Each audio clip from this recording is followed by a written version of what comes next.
everyone, and welcome to our today's session. My name is Alina. I'm an Education USA advisor for Education USA Regional, and I'm so happy to welcome you today with us. Education USA Regional, as you might know, is a program that helps our students, the students from the region in Eastern Europe and Central Asia, to apply for their undergraduate or graduate studies. So in case if you are researching, in case if you are thinking to apply for your studies in the US, our team of advisors will be super happy to help you in this process. And if you know, Education USA Regional is doing monthly webinars. So if you'll go on our website, you will see already all the events that we have planned for August. And I promise those are going to be super interesting because we're going to have 2 successful student stories. And also we'll have one webinar with the representative of SAT. So we're going to discuss a lot about the changes that SAT has done. And also we're going to discuss about the test optional policy. And we have invited an institution that is going to talk for the undergraduate students and also for the graduate students. And actually one of the speakers for that session is going to join us also today. So yes, please welcome Lindsay Hodge and Jennifer Hunter from Rice University. Thank you so much, ladies, for joining us today. I'm just going to give you the floor to introduce yourself, and then we can just go on with the presentation. Perfect. All right. Well, thank you so much. My name is Jennifer Hunter. I am the Assistant Dean in the Office of Graduate and Postdoctoral Studies here at Rice University, and really honored to be here with Lindsay Hodge, who is our Director of Professional Science Master's Programs. And we do have an introductory slide where we're going to share our contact information with you as well. So make sure that you have your phones or your computer mice ready so you can take a screenshot of that information for later. Oh, perfect. All right, let's go ahead and launch in. And Alina, are you the one that's sharing slides right now? Should I have you, or is that still me? No, that's you, so you can just change the slides. Okay, thank you so much. All right, well, thank you again. We are really going to be focused on navigating professional and applied master's programs in the United States today. We're going to talk about the U.S. higher education landscape specifically for international students that are looking at these professional degree tracks. And in this presentation, we're going to cover everything from understanding how applied master's degrees differ from traditional, maybe research degrees, navigating visa regulations, maximizing your post-graduation work authorization like OPT or PDAT or STEM extensions, and then exploring top-tier universities like Rice University, that's here in Houston, Texas, and we'll be telling you a little bit about our programs as well. So please feel free to think about what questions you might have, and we will have a Q&A session at the end of this session. All right, so going on to our next slide, as I mentioned, I'm Jennifer Hunter. I'm Assistant Dean in the Office of Graduate and Postdoctoral Studies here at Rice, and I really focus on graduate student recruitment and visibility for programs that we offer to prospective graduate students. I also work with Fulbright at Rice, so if you're thinking about how am I going to get funding for graduate school, Fulbright is an exceptional program that is going to help you on your application in a lot of ways and also give you funding for graduate education. So if you've not thought about Fulbright yet, I encourage you to do so. Look for your country, what the requirements are, and think about applying to that grant. And I also work with our grad ambassadors program. So if you're interested in maybe a specific program, you're not sure who to reach out to, let me know and we can get you connected with specific students in that program from our ambassadors program. And I'm going to turn it over to Lindsay to introduce herself. Lindsay, I think you're muted, or at least I can't hear you. Sorry about that. Thank you, Jennifer. My name is Lindsay Hodge. As Jennifer mentioned, I direct our professional science master's programs at Rice University. I work directly at the intersection of industry and academia, ensuring our curricula bridges advanced natural sciences and data analytics with real-world business management and industry workforce demand. And I did want to give one more plug to Education USA. So, of course, Lindsay and I, we are really happy to answer questions. You should take our email addresses down and reach out to us at any time if you have questions. Whether you're watching this webinar live or maybe you're watching it 6 months from now on YouTube, trust us, we still want to hear from you. But you should also work with Education USA because they're an incredible organization that helps you get connected with opportunities to meet professionals in different universities, experts on different topics topic. So really encourage you to make sure that you stay connected to them and use the resources that they offer. All right, I'm going to move to the next slide. And Lindsay, I think this might be you. Yes. So here is our roadmap for today's session. We have broken the presentation into two main parts. So part one provides a broader U.S. higher education overview. We'll define what an applied professional master's degree is, examine critical F1 visa requirements, and then contrast candidate profiles, explain OPT and STEM work authorization, and discuss financial planning and admission strategies. So for part two, we dive directly into programs offerings at Rice University. We'll explore professional master's degree tracks across natural sciences, engineering, social sciences, business, architecture, and music, and we'll conclude with a step-by-step application timeline and then a live Q&A. All right, so let's start by looking at what professional and applied master's degrees actually are. The primary mandate of these programs is simple: bridging academia and industry. While traditional research master's degrees are designed to train future PhD candidates and academic researchers, applied programs are designed from the ground up for students whose immediate goal is entering or advancing in the corporate, industrial, or public sectors upon graduation.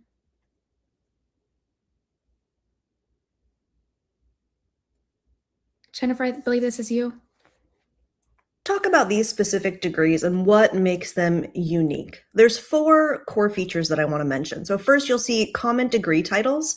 You'll see things like Master of Science, Master of Engineering, Master of Professional Studies. And so you'll really want to think about the kind of degree that you want to pursue when you're trying to figure out what exactly you want. Second is applied curriculum. Instead of months maybe writing a thesis or doing years of research work as part of a PhD, this is really about getting you practical skills that are going to advance you immediately. So engaging in practical capstone projects. Maybe you're doing a real life consulting project with a real client for your project. Studio labs or mandatory internships. These are all going to be part of that experience that gets you ready for the workforce for the next step beyond what it is that you're doing for academics.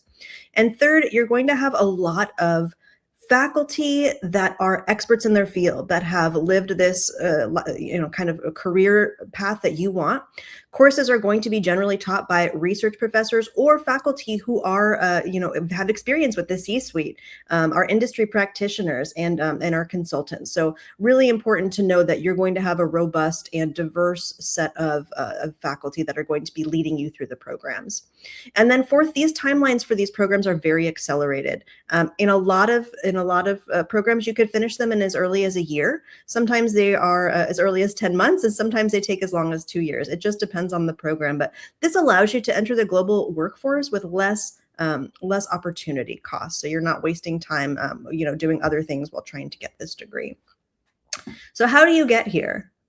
So we want to talk about visas just a little bit. So as international students, if you're applying to the US, you must ensure that any program you apply to is F1 eligible.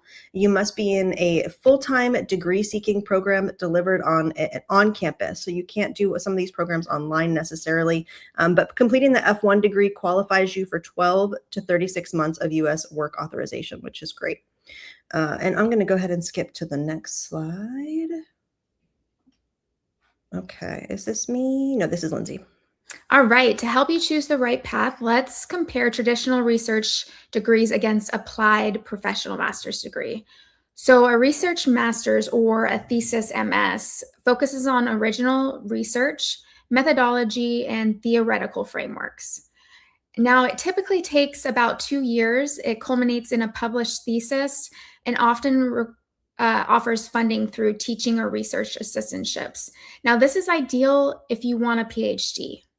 Then the applied professional master's degree or a non-thesis master's degree focuses on industry relevant skills, tools, leadership, and hands-on application.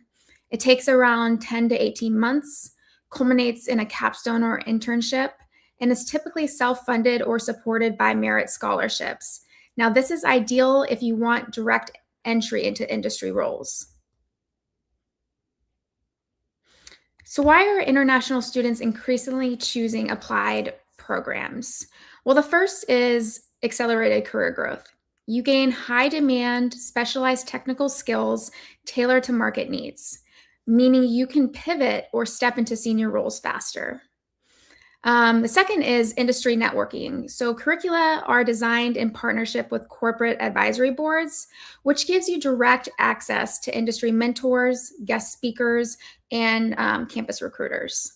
And then finally, work ready skills. You just don't learn theory, you learn industry tools like Python, SQL, CAD, or financial modeling, project management, and cross functional team leadership.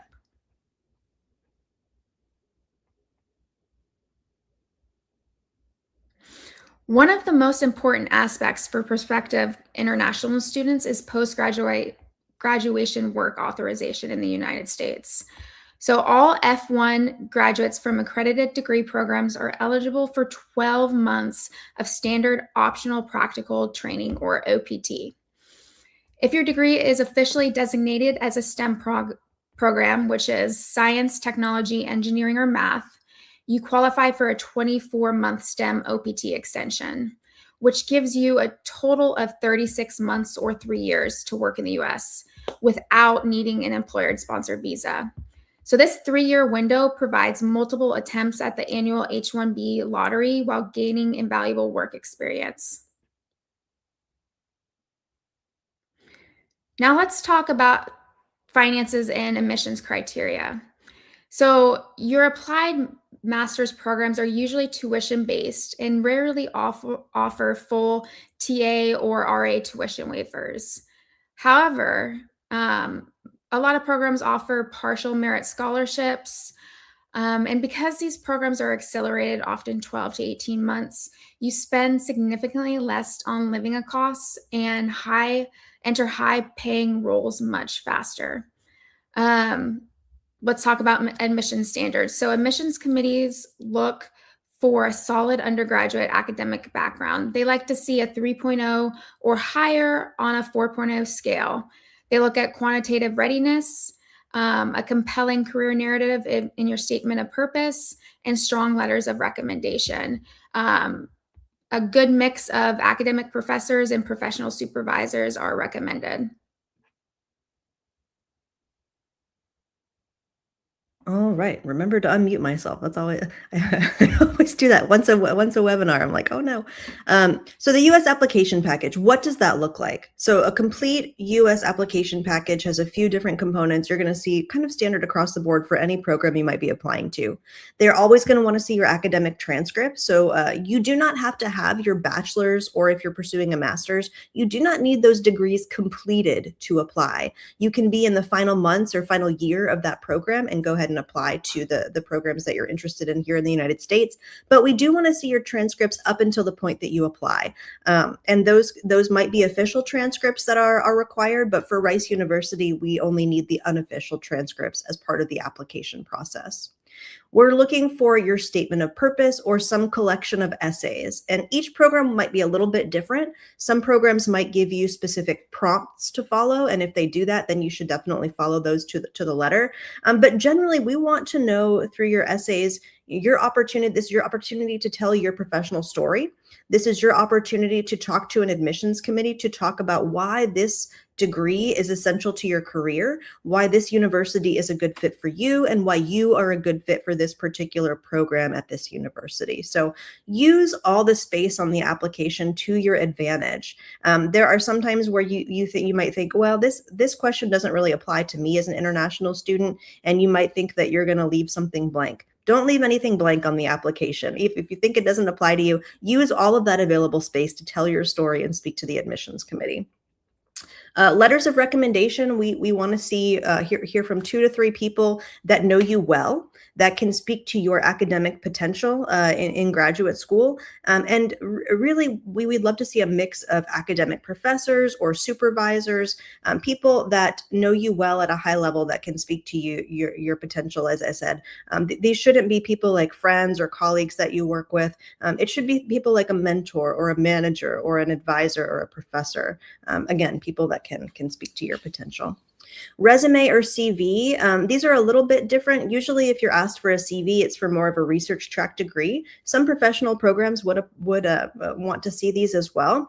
But generally, this is going to give your background, either academic or professional or a mix, to the admissions committee to learn more about you. It's going to need to emphasize any internships that you might have had, hands-on projects, research or leadership, or other technical proficiencies that you would want to see talked about with your graduate application. And then any test scores would probably be either recommended or required. And as Alina mentioned, there's a webinar coming up in August about that as well. But generally, you're going to be required to do English proficiency testing. At Rice, that's TOEFL, IELTS, or Duolingo. There are other tests out there, and you just need to make sure that whichever one you take, it's accepted at the universities that you want to apply to. If you've gotten a degree in English, if it was conferred in English, you might be eligible for a waiver. Students from certain countries may be eligible for a waiver to the language proficiency requirements, but really good to check those things before you apply, and plan early. If you you're probably going to need to take this test, plan early for it, because it does take some time for those scores to get to the universities that you're interested in. For things like GRE or GMAT, they might be required. So for example, at Rice University, a lot of our programs are test optional. However, for the School of Business, if you're thinking about getting an MBA, you will need to submit GRE or GMAT scores, and you can choose which of those tests you want to submit, but you will need to submit some scores. So think about that also. Each program, each university is going to be different and have different requirements on the tests that they're going to strongly suggest, require, and you'll want to make sure that you're familiar with all of those things when you're starting your application. Okay, so how do you stand out? Sometimes you might feel like, oh, this is very competitive and I'm not really sure how to make my application stand out. Use all of the pieces of the application, as I mentioned before, and use it to tell a coherent story that threads its way through your application. So you're going to want to describe your short-term goals and your long-term goals. What are you going to do while you're pursuing this degree, and why is this so essential for you to do? And then after you graduate, what is it that you hope to do with this degree, and how is it going to propel you forward? So show how the curriculum fills your gaps that you might want to fill for your career success later. Highlight your practical experience. So like we mentioned, you want to talk about any internships that you've had, any class projects that you've had, or professional projects that you are proud of that you want to tell the admissions committee about, technical tools that you're familiar with, and then any team-based achievements that you want to share. So really make sure that all of the components of the application are telling the same story. And it's not just you telling that story, right? Because your recommenders are a huge part of your application. So you'll really want to make sure that you choose people that know you well, that can speak to who you are as an academic, as a person, and can tell about your history and why you would be a good fit for this program. You'll really want to talk to them before you have them submit their recommendation letters. Talk to your recommenders about what it is that you hope to do. Remind them of the things that you have done that you're very proud of, so that they can write a strong letter with that in their memory. They'll want to keep in mind that graduate admissions committees value anecdotes about maybe your analytical skills, how adaptable you are, how good you are at working with teams, and your work ethic. You really want these letters to be specific and fit in with the story that your other application materials have told. Okay. So standardized and language tests. These are the ranges for Rice University. Other universities may be a little bit different. Generally, most US universities will accept TOEFL and IELTS. Some will accept Duolingo or Pearson or other similar tests. But really, like we said, pay attention to what the university is requiring. Pay attention to those minimum score requirements, because for the English proficiency, those can be hard cutoffs. So check if you do qualify for an English waiver as well, and that's if your bachelor's or your master's was taught entirely in English. For the GRE or GMAT, we talked about this. The requirements vary wildly. And so we talked about a little bit about Rice University. Each program makes their own determination on if they're going to strongly suggest, waive the testing requirements for the GRE or GMAT. Many professional master's programs at Rice and at other institutions are test optional, or maybe they offer waivers based on really good, strong undergraduate experience. So you should always ask those questions. The worst they can say is no, and it won't count against you, but it's good to ask so that you're prepared for what's next and for the application specifics. And let's see. Is this me? This is Lindsay. All right, so let's transition to part 2, and we'll focus on Rice University, located in Houston, Texas, and we'll explore the specialized professional programs that we offer there. So Rice University, if you did not know, is routinely ranked among the top 15 national universities in the United States. We offer a unique combination of elite academics and an intimate learning environment with a 6-to-1 student faculty ratio. So we really have a small student to faculty ratio.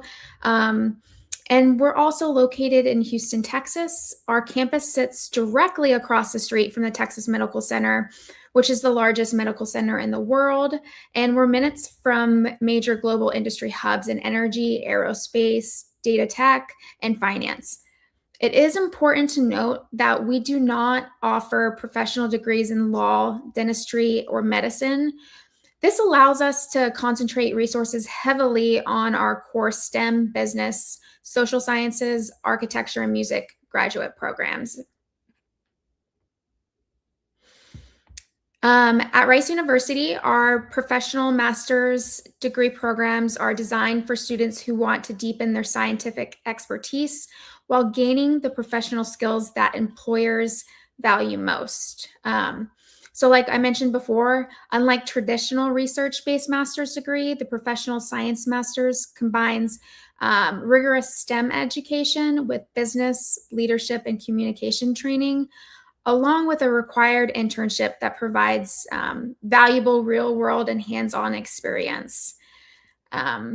This unique approach prepares graduates for successful careers across different sectors like science, engineering, technology, and other innovative industries. So on the screen, you can see that we offer 6 industry-focused master's degree programs. Each is designed to meet critical workforce needs. A lot of these programs, we actually have a board of affiliates that are currently in industry, and they help build out our curriculum. 5 of our programs, the Applied Chemical Sciences, Bioscience and Health Policy, Energy Geoscience, Environmental Analysis, and Space Studies, these 5 programs can be completed in as little as 3 semesters or approximately 16 months. Our newest program, the Master of Energy Transition and Sustainability, it's actually housed in both natural sciences and engineering, and it can be completed in just 2 semesters or 1 year, and it culminates in a hands-on capstone project. An additional advantage for international students is that all 6 programs are STEM designated, making graduates eligible for up to 36 months STEM OPT work authorization in the United States. I will say also, just to add on to this, so many of these programs that you see on your screen are so essential for our countries, right? Environmental analysis and making sure that we have safe and clean waterways, for example, making sure that our health policies are strong and care for the people in our country. So really encourage you to check in with Lindsay if you might be interested in any of these programs. We have a few other colleges, schools at Rice University that I'll go through as well that you might be interested in. We also offer professional master's degrees in social sciences, so human-computer interaction and human factors, and that really focuses on user experience, working with the machines around us, which in this age of AI is becoming increasingly more important, right? So we really want to kind of focus on cognitive ergonomics and product usability there. Master of Energy Economics is a great program that trains commodity analysts, and energy strategists. So if you're interested at all in that, if that's important to you and maybe important to your country and the direction it's going in, definitely check out that program as well. Industrial Organizational Psychology really is a degree that combines talent analysis and organizational behavior. The Global Affairs program at Rice is world class, and it works closely with the Baker Institute for Public Policy, which is a think tank here on Rice University's campus. It's a fantastic program and a fantastic center to work with in furthering your knowledge about global affairs, international relations, all of those things. And then we have a couple other programs in this school as well. Computational economics, which is really quantitative, kind of thinking about economics broadly. And then our social policy evaluation is really for folks that are interested in how we can effect change with the policies that we have in government. So really important to consider these if you're thinking about those degree tracks. Engineering probably offers the most programs on our campus. So if you're interested at all in computer science, data science, and civil engineering, I think materials science also super important for our future of the planet. And so really consider what you might want to do here.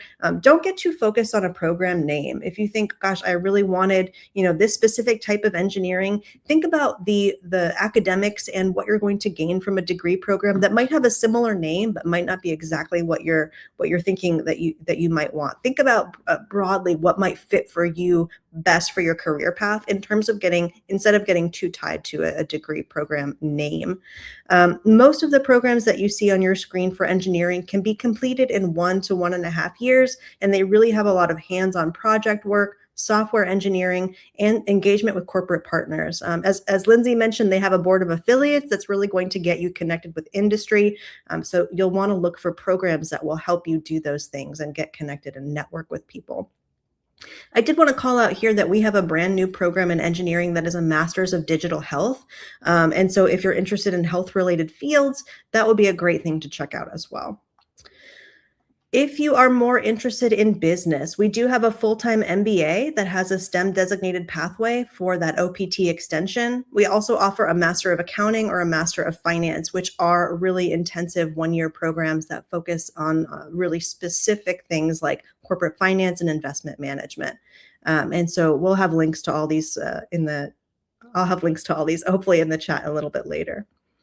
Rice's Architecture and Music Masters. If you're thinking maybe I want to go into, I've done an architecture undergraduate and I want to get a master's degree, we do have a professional degree with design studios, engineering integration, and we do have programs that you can study abroad with as well. So if you're coming here to the United States for a degree in architecture, you could spend some time in Paris and do corporate internship placements there. The Shepherd School of Music is a renowned premier conservatory program, and it's really designed for elite performers who are looking to go on to international stage careers. All right, I'm going to turn this over to Lindsay. Oh, and I was not progressing my slides. I'm so sorry. We're going to make sure that you have the slides as well. Okay, Lindsay, I'm going to turn it over to you.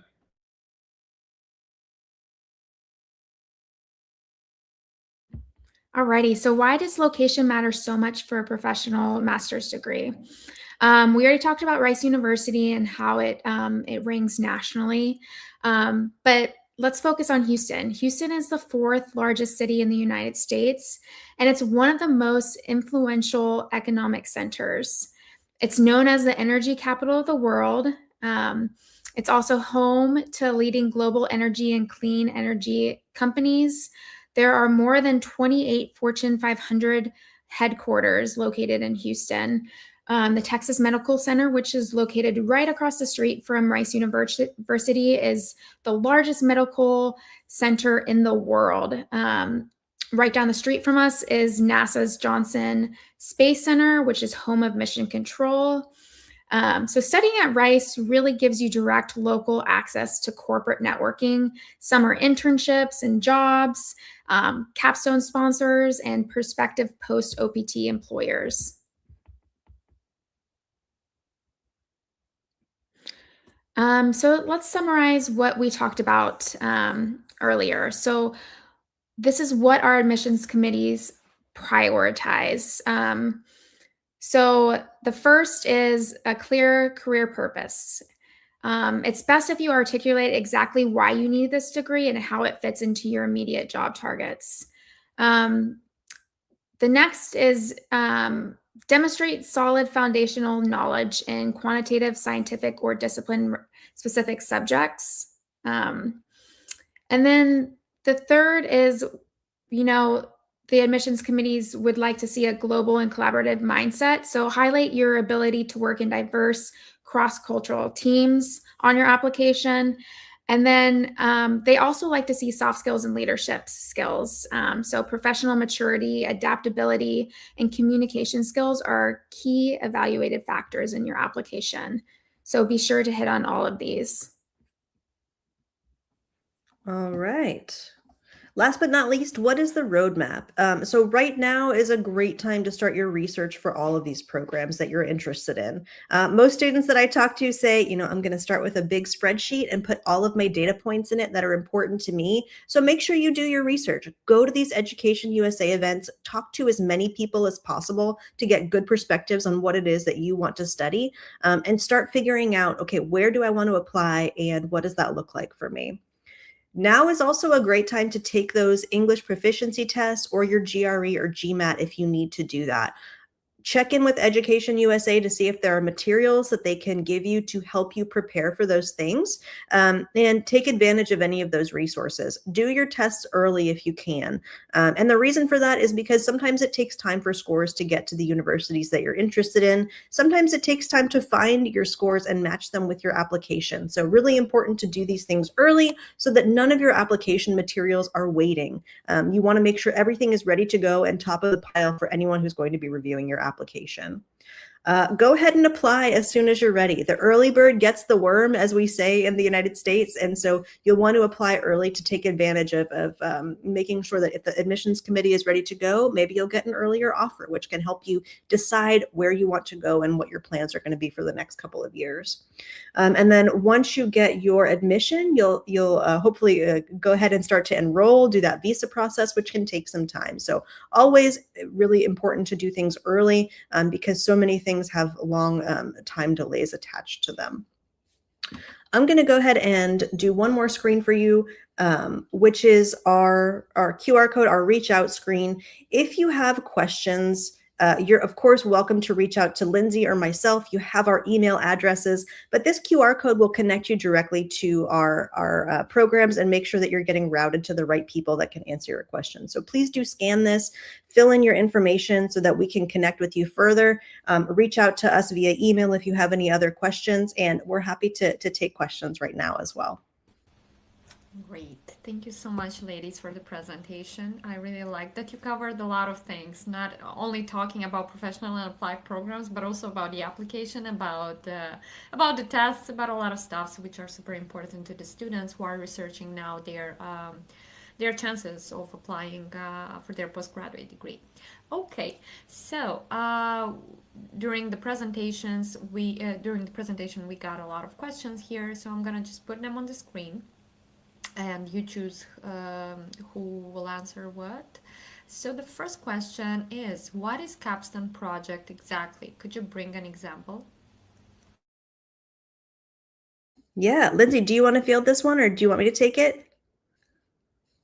Can you take it if you don't mind? Sure, yeah. So for some programs, you'll have kind of an end project for your degree. It's not a thesis, right? You're not doing some in-depth research or something like that, but it might be something like for an MBA student, okay, here's a corporate client that the institution's working with. Here's a real life thing that they want you to do, whether that's a case study or implementing some kind of tool that you've learned about in your academics. So for capstone projects, it's really a chance for you to think about everything that you've learned during the duration of the degree program. And then at the end of the degree program, you are bringing all of that together in a real life, real world scenario. So the business example is just one project. If you're in engineering, for example, you might be working with an engineering client to focus on some real world application of maybe medical device technology or water desalination efforts, something like that, something that brings all of the skills that you've learned through your academic career, through that degree, and then realizing it in a really tangible way that gives you some really great experience that you can put on a resume and take with you. So I hope that helps explain what these things are. Yes, thank you. The next question: how could the type of recommender's affiliation affect on admission decision? Yeah, and Lindsay, feel free to chime in on this, but I'll go ahead and start us off. So, we are looking for recommenders that not only know you well, but are connected to the things that you've done in some way. So, Jennifer Hunter, I got a degree at Florida State University. And if one of my recommenders is a professor from Florida State University that knows me, that's a really strong affiliation. If it's somebody that has a company in common with you that you have worked with as well, that's also a really strong affiliation. We want to know that these are people that are connected to your story in some way that can speak to you really well. And so when you're thinking about your recommenders, if you've got a friend that has a great job in another company, that's wonderful, but they're not going to be in a position to evaluate you without bias in a way that will speak to an admissions committee. So you really want people that have a connection to you, that is a connection that will import to the admissions committee some kind of prestige or mentorship or academic somebody that can really speak to who you are as a person in an unbiased way. Great, thank you so much. The next question, I have a master's degree of University of Missouri into the 2017. Do I have a chance in English requirements waiving? You have a chance, yes. And so each university is going to have their own requirements on how they handle this. But if you have a degree from an institution where that degree was conferred in English, all of the requirements were met in English, then you would just need to let your program of admission know this. And usually for us, if you have a bachelor's, if you have a 4-year degree that's conferred in English, that's great. You typically get a waiver. For master's degrees, I think we do grant some waivers as well. You always need to ask, though, to make sure what those requirements are. Thank you. And a continuation of that question about recommenders. How about all my recommenders are belong to the same university which I work in? That's okay. For things like research programs, we always want to see at least one recommender from the institution that you've gone to, one professor. If you're applying to a professional degree, if you're an undergraduate and that's the experience that you've had thus far, that's great. You seem to like you've got a lot of recommenders, and they are all willing to speak for you. And it doesn't really matter if they're from the same university or not. We just want to see people that know you well, will write a strong letter for you, can speak well to what you will do in graduate school. That's a great Great question. question. Thank you. The next question, how can AI usage affect badly in applicant opportunity? I think that's a very popular one. This is such a hot topic these days, right? Because so many of us use AI now. I certainly use it in my day-to-day work, but what we really want to be careful of in an application is the AI is not going to know you well enough to write a strong anything for you, whether that's an essay or something like that. We want to hear from you who you are. And it can be really obvious when people are using AI in an essay, and people will, admissions reviewers, Lindsay, you can speak to this. I'm sure you see this when you're reading applications. You can see this and you think, oh no, like this is not who this person is. I'm not learning anything unique about this person because a robot wrote this. So you really want to make sure that for all of your admissions materials, certainly we all want help with editing, right? We might use tools like Grammarly to help with our spelling or our grammar, but you should be the writer of your essays. You should be the author of all of these things, and should not really be having AI weigh in on, you don't want the robot to control your career or your academic direction. You should be the author of those things. Lindsay, did I miss anything? Things that you've seen? Well, I would just like to say, be sure you read your application materials through and through. So, in a personal statement, I've seen different individuals use AI and forget to add the program name. So they'll submit a statement of purpose with brackets that says insert program name here. So be sure you really read through the materials that you submit, because like Jennifer said, a lot of these are so obvious to us. So we really want to know you. We want to know who you are, and your voice matters. So using AI, that can kind of take away from it. Okay, and a question related again to AI from the same person. Does the university use Turnitin to check AI usage? So a lot of universities will use different tools to check for this. Each program at Rice University evaluates applications on their own. I couldn't speak to the tools that each individual a department uses, but just be really aware that we are looking for these things and we really want to hear from you about you and not from a robot about you. Okay, thank you. Is it right all PhD programs support their students by fund? In another way, all PhD admitted students have full coverage funds. So, In your case. for a lot of universities in the United States, yes. So, PhD programs are research degrees that take 4 to 6 years to complete. You typically do not pay tuition for those, and you will receive some kind of stipend that supports the work that you're doing. And the reason is you are doing work for the university as a researcher. You are going to be doing research work that progresses the university. So you are technically paid in some way to be a student and to do this research work.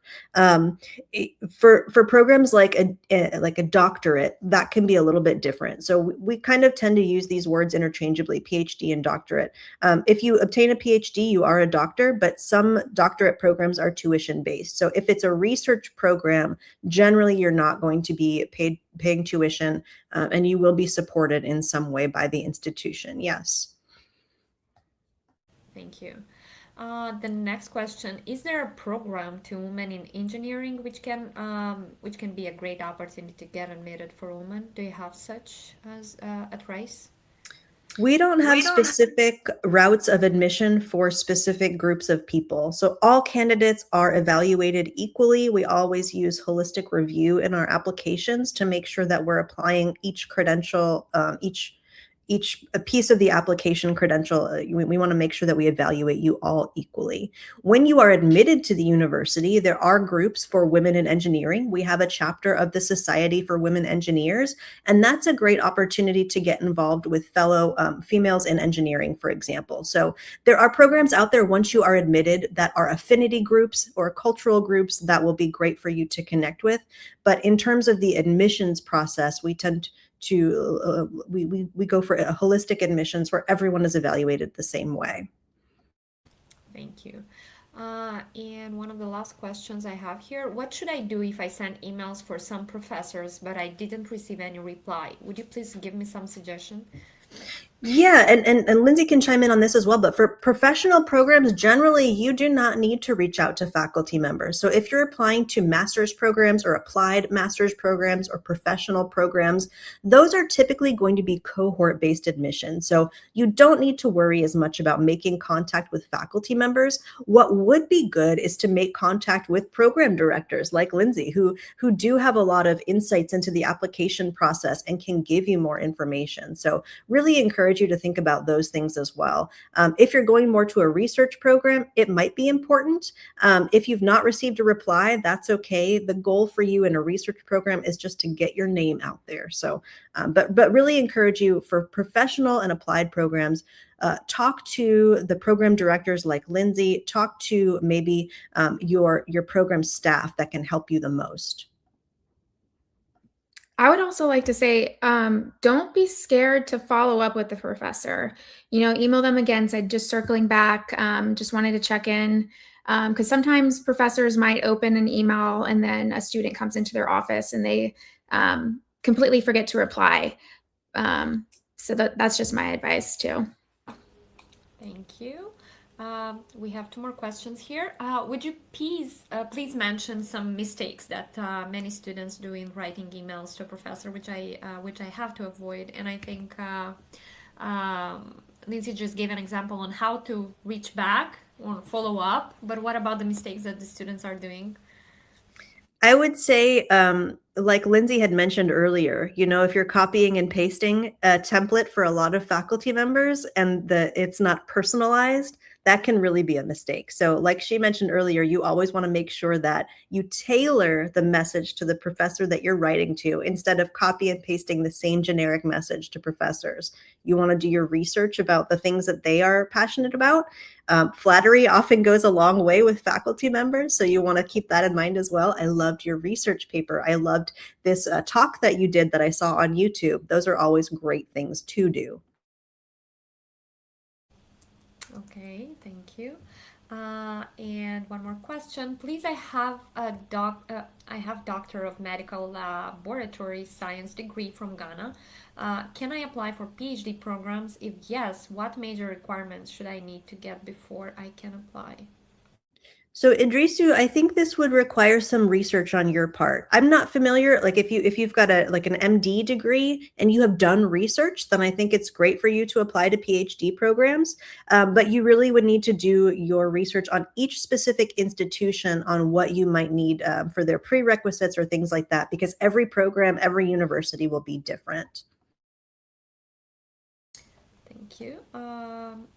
One more about the application. In the application portal, I have to select some professor that I'm interested to work with. How to mention them without connecting them before, I suppose that was the question. Oh yeah. So just to tie this back into, I think what Ibrahim asked earlier. So if you're applying for a research degree, sometimes you will be asked which professors that you want to work with, and you can certainly say that in the application if you've got to check a box next to somebody's name.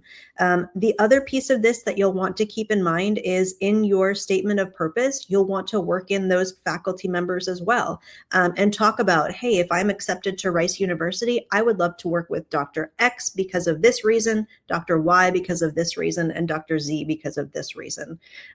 There are many students who apply to research programs every year who really would like to connect with faculty who don't get that opportunity for whatever reason, and they still apply and are successful. So it's always good if you can make this connection with a faculty member that you're interested in, but don't be discouraged if you can't. And so for research programs, there are two models of admission. A lot of research programs in the United States are also cohort based. And that means that you don't need to have that faculty connection in advance, but it could be helpful. And then the ones that are direct admission, you probably do need that connection that's built because you'll need that faculty member to raise their hand and say, yes, admissions committee, if Ibrahim is selected for admission, I will work with them and be their advisor.